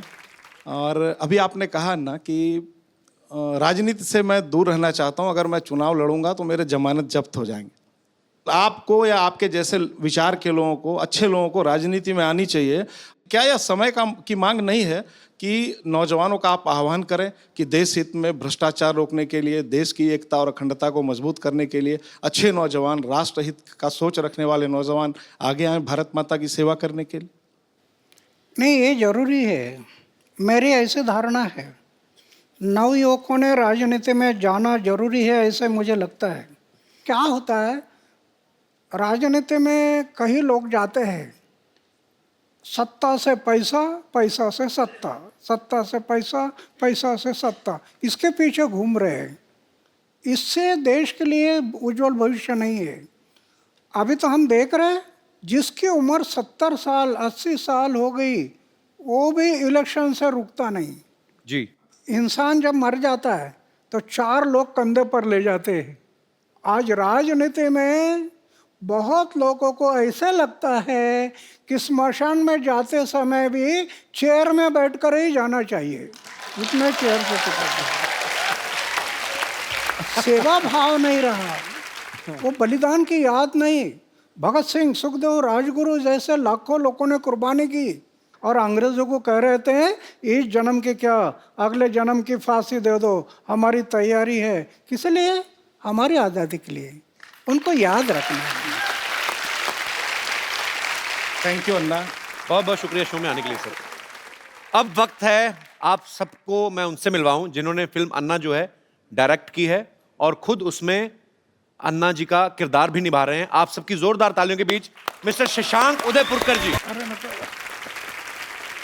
तो शशांक जी ने इस फिल्म को डायरेक्ट भी किया है और खुद अन्ना जी का किरदार भी निभाया है। शशांक, आप उम्र में बहुत छोटे हैं, आपको मतलब कैसे आपके दिमाग में आया कि मैं ये किरदार निभाऊंगा या मुझे अन्ना जी के ऊपर फिल्म बनानी? आपका आइडिया था या मनिंदर जी का था? 2011 में पूरे देश की तरह मैं भी वो था जिसने अन्ना जी को रामलीला मैदान पर देखा। अच्छा। अन्ना जी को बिकॉज मैं इंजीनियरिंग कॉलेज में पढ़ रहा था तो मैं हवा में उड़ रहा था। अच्छा। जिंदगी में फिल्में देखनी, कॉलेज घूमना। अचानक जब इनको देखा तो मैंने ये कहा कि इनको क्या हो गया, 74 साल का आदमी सरकार से पंगा ले रहा है, ये तो गए काम से। शाम को जिस मोमेंट मैंने ये सुना कि अन्ना जी ने जेल से रिहा होने से मना कर दिया है, मेरे लिए 360 डिग्री शॉक था। एक इंसान सरकार के साथ पंगा लेने जा रहा है अगर गलती से पुलिस का कोई लेटर भी आ जाए तो आदमी की हालत खराब हो जाती है। अन्ना जी कहते हैं कि ना मैं जेल से निकलूंगा और मैं यहीं अनशन शुरू करूंगा। मैं समझ गया था ये बिरला व्यक्तित्व है और ये जो चाहे वो कर सकते हैं।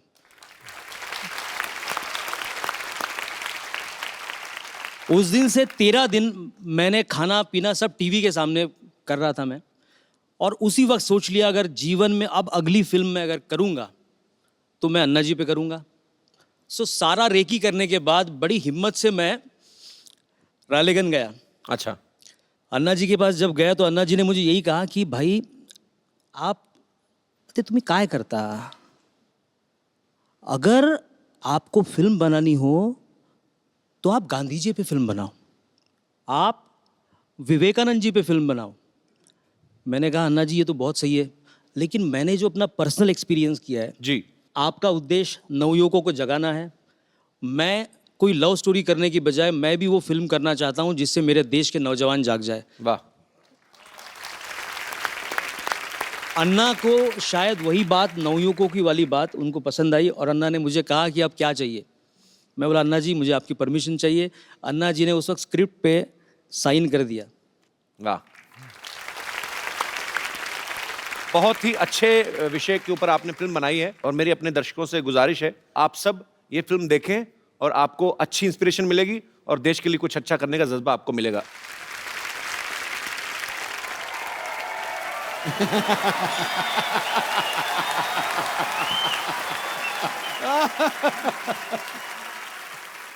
हमारा मांगे पूरी करो, हमारे मांगे पूरी भरो।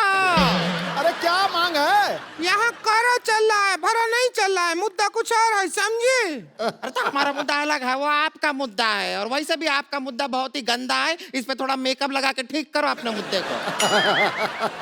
फालतू बात नहीं करो, मुद्दा वही रहेगा मांग पूरी करने का। तुम्हारा भैया हमारा मांग पूरी नहीं करता है। अरे तो कैसे करेंगे? इनके मांग पूरी करते करते हमारे भैया खुद मांगने पे आ गए हैं। परसों के दिन पे लिपस्टिक खरीदने के लिए इनके लिए लिपस्टिक खरीदे, अपना बनियान बेचना पड़ा उन्हें। झूठ बोल रही है, तुम्हारे भैया तो बनियान पहनते ही नहीं है। अरे तो बेच दिए हैं तो कहाँ से पहनेंगे? चल अभी बनियान छोड़, अन्ना जी बैठे हैं वहाँ, उनका आशीर्वाद ले ले। चल आजा। अन्ना जी नमस्ते। रिंकू, रिंकू देवी, हमें संतोष कहते हैं, संतोष। ननद हमारी। चल अभी अनशन पे बैठते हैं। चलिए अभी बैठ। तुम लोग अनशन कर क्यों रहे हो? क्या चाहिए तुम लोगों को? हमको सलमान खान चाहिए, दिला दो। क्या बात कर रहा है? ये तो हो गई इस साल की सबसे फालतू बकवास। हाँ। आगे बताओ। तो अन्ना जी बहुत परेशान हैं, जो हमारे मर्द हैं, इनके जो भैया हैं, हमको बिल्कुल प्यार नहीं करते। ऐसा क्या हम में कमी है जो हमको प्यार नहीं करते?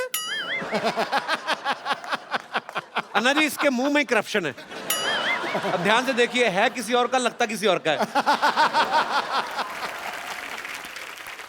भगवान ने तुम्हारा खराब करके भेजा काम, तो क्या करें? नहीं यकीन सिद्धू भाई से पूछ लो। नहीं ना, उनसे पूछने का जरूरत नहीं है, वो तो कोहली का बैटिंग में भी कमी निकाल देते हैं।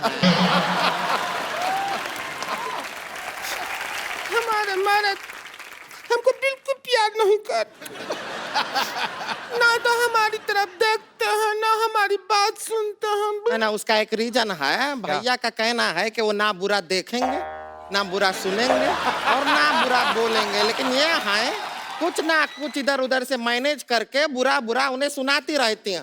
हाँ। हम क्यों ना बुरा सुनाए, आप खुद बताइए। हमको कहते हैं कि घूंघट ओढ़े बिना घर के बाहर नहीं जाना। तो वो तो समाज के भले के लिए कहते हैं ना। आपकी शक्ल देख के स्कूल के बच्चे भी तो डर जाते हैं।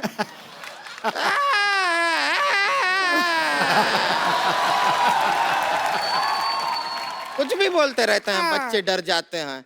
अरे ऑफिस जाने वाले बड़े बड़े मूंछ वाले लोग भी डर जाते हैं। तुम्हारे भैया तो नहीं डरते हैं मुझसे। तो उनकी मूंछ भी किधर है? पहले मूंछ हुआ करती थी, पैसा का जरूरत पड़ा तो लाला ने कहा कि मूंछ रख दो, पैसा ले जाओ, तो मूंछ उतार किया। अच्छा चलिए छोड़िए, बहुत ज्यादा छीछा लेदर हो गया है। अभी आप अपना अनशन जो है वो तोड़ दीजिए, चलिए कोई। सिर इधर लाते, सिर पे तोड़ती हूँ। अरे नहीं, अरे ऐसे थोड़ी अनशन तोड़ते। ए लीजिए, आपके लिए लेकर आए हैं, ये पी के अनशन तोड़ अभी दीजिए। शुरू नहीं हुआ तोड़ भी दिया। इतना ही होता है लंबा, इससे लंबा अनशन हमसे नहीं। ये तो नारियल का तेल है। अरे हम नारियल का पानी ही ला रहे थे, वो नारियल थोड़ा ज्यादा दब गया हमसे, तो तेल निकल आया। चलो कोई बात नहीं, पानी से तो महंगा ही होता है तेल। अच्छा है, अच्छा है। वैसे छोटी छोटी बात पे लड़ती हैं, आज इतनी लड़ाई नहीं कर रहे तुम लोग, बड़ा मैं हैरान हूं। आज अन्ना जी आए हुए हैं, हम यहाँ पर लड़ाई नहीं करेंगे, बिल्कुल नहीं नहीं करेंगे आज। आज के पूरा एपिसोड के एंड तक बिल्कुल लड़ाई नहीं करेंगे।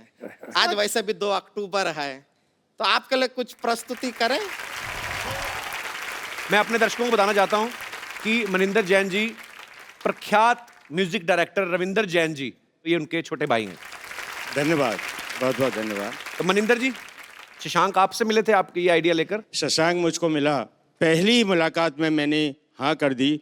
लकीली उस समय मेरे बड़े भाई रविंद्र जैन जी मेरे साथ में थे जी। उन्होंने भी सुना और उन्होंने तुरंत उसी समय 2 लाइन गाई थी, कोई तो है जो देश की चिंता करता है। उसी समय उन्होंने बोला था और मुझसे कहा था कि जाओ तुम इस फिल्म को जरूर बनाओ। वो मेरी इसकी शुरुआत थी। इस फिल्म में अन्ना जी जब 9 साल के थे तब इनकी माँ ने सिखाया, संस्कार दिए। इसके बाद मिलिट्री में रहे। तो ये जो एक 9 साल के बच्चे से लेकर के 79 ईयर्स तक का जो सफ़र है वो हमने किस तरह से दिखाया है, अगर आप इसको देखेंगे तो आप ताज्जुब कर जाएंगे। मेरा मन है कि इस फिल्म को देख करके अगर हमारे देश में कुछ और अन्ना, कुछ और गांधी जी पैदा हो जाएं तो मेरा बनाना सफल हो जाएगा। कपिल जी, जी सर, बहुत बड़ी कॉज में आप हमारे सहभागी बने हैं सर। इसी के लिए मेरा मन है कि मैं आपको कुछ भेंट करूं। जी प्लीज, अगर आप कहें तो मैं ऊपर आऊं। जी जी please. Thank you.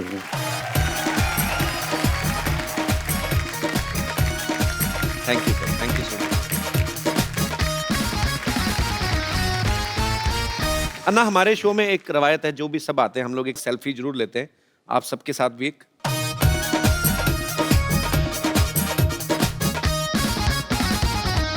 Thank you. एक बार हमारे प्यारे अन्ना जी के लिए जोरदार तालियां। समाज के परिवर्तन लाना, देश को खड़ा करना, ये सबका हमारा मकसद यही है। तो मैं ज़्यादा ना कहते हुए मेरे साथ में थोड़े एक घोषणा देंगे ऐसे अपेक्षा करता हूँ। भारत माता की जय, भारत माता की जय, वंदे मातरम, वंदे मातरम, इंकलाब जिंदाबाद, इंकलाब जिंदाबाद। धन्यवाद। आप सब लोग ऐसे ही अपने अपने घरों में हंसते रहिए, मुस्कुराते रहिए, और अगर किसी के लिए कुछ अच्छा कर सकते हैं, देश के लिए कुछ अच्छा कर सकते हैं, जरूर करिए। और देखते रहिए द कपिल शर्मा शो।